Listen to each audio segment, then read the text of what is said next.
Operation tiger नहीं था अगर आप इसमें थोड़ी पढ़ाई करें। पर काम करने वाले व्यक्ति के लिए कोई कठिन नहीं है। ऑपरेशन देवेंद्र फडणवीस है। महाराष्ट्र की राजनीति में शिवसेना यूबीटी के सामने चुनौतियां लगातार बढ़ती नजर आ रही है। पार्टी के 6 सांसदों की बगावत के बाद विधान परिषद सदस्य यानी कि एमएलसी सचिन अहीर के महायुति खेलने के साथ जाने से उद्धव ठाकरे गुट को एक और बड़ा झटका लगा। हालांकि शिवसेना यूबीटी नेता आदित्य ठाकरे ने इसे पार्टी के लिए बड़ा नुकसान मानने से इनकार करते हुए कहा कि इससे संगठन की ताकत पर कोई असर नहीं पड़ेगा। उन्होंने विपक्षी नेताओं को अपने साथ जोड़ने की कोशिशों को ऑपरेशन टाइगर नहीं बल्कि ऑपरेशन देवेंद्र फडणवीस करार दिया। आदित्य ठाकरे ने कहा कि इस पूरे घटनाक्रम में शिवसेना यूबीटी केवल कोलेटरल डैमेज यानी कि अतिरिक्त नुकसान का शिकार हुई है। उन्होंने आरोप लगाया कि विपक्ष के नेताओं को लगातार तोड़ने की रणनीति अपनाई जा रही है। उनका कहना था कि जो लोग राजनीतिक घटनाक्रम को समझते हैं वे जानते हैं कि यह किस तरह का अभियान है। सचिन अहीर ने मंगलवार को महाराष्ट्र विधान परिषद के उपसभापति पद के चुनाव के लिए सत्तारूढ़ शिवसेना की ओर से नामांकन दाखिल कर सभी को चौंका दिया। अहीर को लंबे समय से आदित्य ठाकरे का करीबी माना जाता रहा है। उनके इस कदम ने राज्य की राजनीति में नई चर्चाओं को जन्म दे दिया।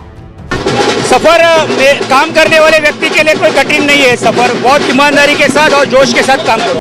अहीर के फैसले पर प्रतिक्रिया देते हुए आदित्य ठाकरे ने कहा कि वर्ली और शिवड़ी जैसे क्षेत्र शिवसेना यूबीटी के मजबूत गढ़ रहे हैं और आगे भी बने रहेंगे। उन्होंने कहा कि किसी एक नेता के जाने से पार्टी की जमीनी पकड़ कमजोर नहीं होगी। ठाकरे ने यह भी कहा कि पार्टी छोड़ने वाले कुछ नेता अपने निजी हितों को संगठन से ऊपर रखते हैं और यह राजनीति में कोई नई बात नहीं है। आदित्य ठाकरे ने सचिन अहीर पर निशाना साधते हुए कहा कि पार्टी ने उन्हें हमेशा सम्मान और जिम्मेदारियां दी।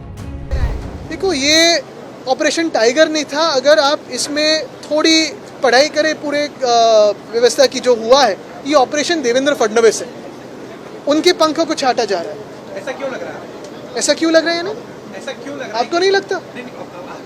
आप उनकी बॉडी लैंग्वेज देखिए, आप उनके पावर्स देखिए, आप उनकी पिछले शायद यानी ये शायद उनका सीएम करके आखिरी सत्र हो सकता है। इसके बाद उनको शायद यूनियन कैबिनेट में लिया जा सकता है फडणवीस साहब को, लेकिन इसी का अर्थ यही होगा कि उनका ऑपरेशन सक्सेसफुल हो। उन्होंने याद दिलाया कि अहीर को शिवसेना यूबीटी का उपनेता बनाया गया, एमएलसी का पद दिया गया, भारतीय कामगार सेना में महत्वपूर्ण जिम्मेदारी सौंपी गई और बेस्ट यूनियन का नेतृत्व भी उनके पास है।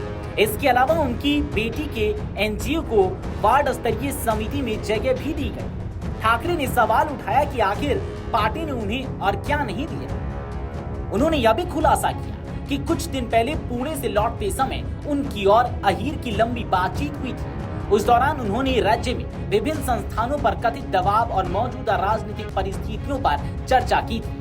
ऐसे में अहीर का अचानक लिया गया फैसला उनके लिए हैरान करने वाला। ठाकरे ने सवाल उठाया कि जो नेता पहले मौजूदा सरकार की आलोचना करते थे वे अब उसी खेमे के साथ कैसे बैठ सकते हैं।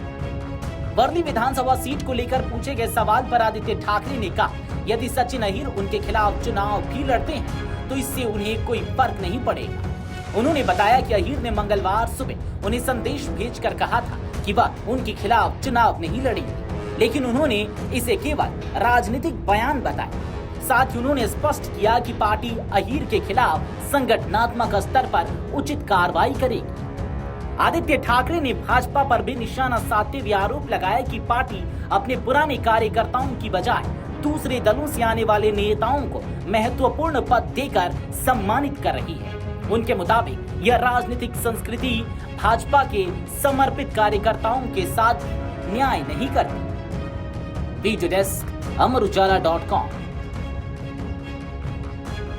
अगर आप ये वीडियो YouTube पर देख रहे हैं तो हमारे चैनल को सब्सक्राइब कर बेल आइकन दबाएं और Facebook पर देख रहे हैं तो हमारे पेज को लाइक करें।